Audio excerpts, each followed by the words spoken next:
आपको मालूम है भगवान विष्णु ने अपने सुदर्शन चक्र से भगवान शंकर भगवान की धर्म पत्नी माता सती के शरीर के टुकड़े करे थे।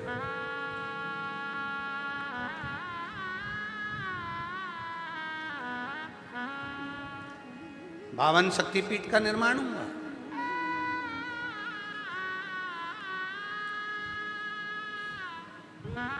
किसी ने पूछा देवाधिदेव महादेव से,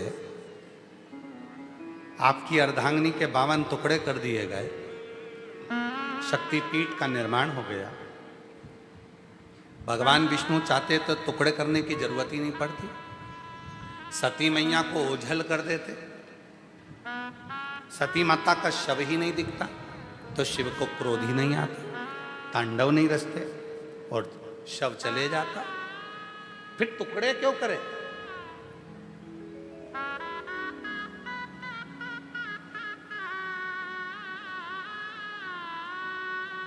जैसे भगवान श्री राम जी महाराज ने अपनी पूरी लीला करी और अपने शरीर को त्यागा, तो वो शरीर राम जी का कभी मिला?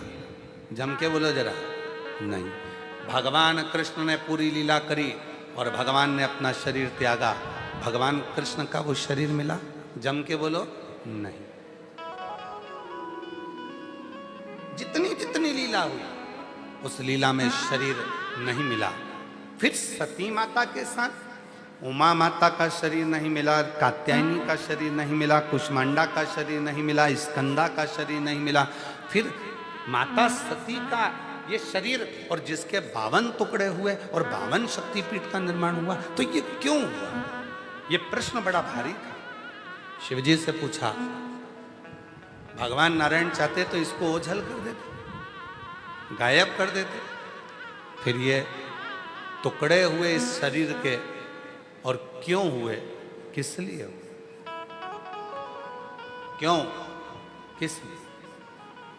तो कहा, पूरी पृथ्वी पर ये 52 शक्तिपीठ जो निर्माण किए गए हैं, ये इसलिए करे गए हैं, जब संसार का मनुष्य हर तरह से हारेगा, किसी भी एक शक्तिपीठ पर जाकर जब भगवान शिव को याद करेगा तो शिव और शक्ति उसके ऊपर कृपा बरसाना प्रारंभ कर, करुणा करना। 52 शक्तिपीठ में से एक शक्तिपीठ पर भी साल में अगर एक बार भी आप जाते हैं और वहां पर भगवान शंकर के मंत्र का उच्चारण करते हैं, नमः शिवाय, ओम नमः शिवाय, श्री शिवाय नमस्तुभ्यम, भगवान शिव के नाम का उच्चारण करते हो, तो वहां पहुंचते से ही आपको वो बल मिलना प्रारंभ हो जाता है कि आप जिंदगी में कभी कहीं हारते नहीं। पर लोग करते क्या हैं? देवी का दर्शन करने जाते हैं तो वहां आवाज लगाते हैं, जय माता दी, जय माता दी, जय माता दी, जय माता दी।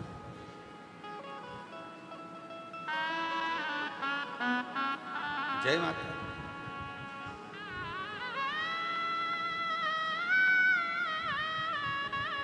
बहन घर में आई है राखी पर, रक्षाबंधन पर आपकी बहन आपके घर में आई है, 15 दिन से रुकी है। प्रैक्टिकल कर कर देखना एक बार, बहन से एकदम अचानक जाकर कह देना,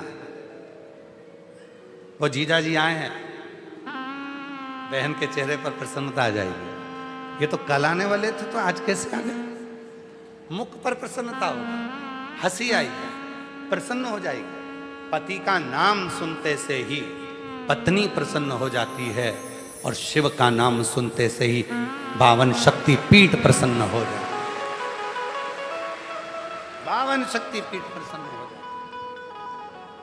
एक शक्तिपीठ पर भी अगर शिव के नाम का उच्चारण हो, वहां की जो ऊर्जा, वहां की जो शक्ति होती है वो कम नहीं होती, कम।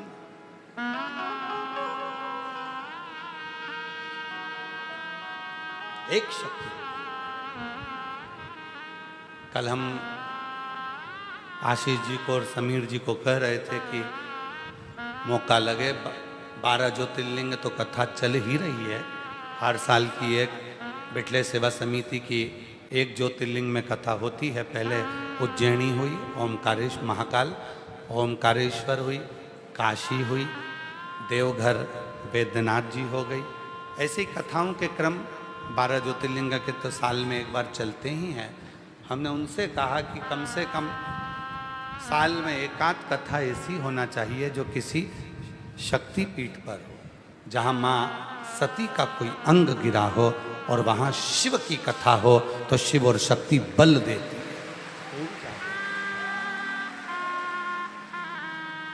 और वो ऊर्जा जब कोई व्यक्ति लेकर जाता है, शिव और शक्ति दोनों का ही आशीर्वाद, दोनों उसके जीवन में एक सुख का अनुभव हो।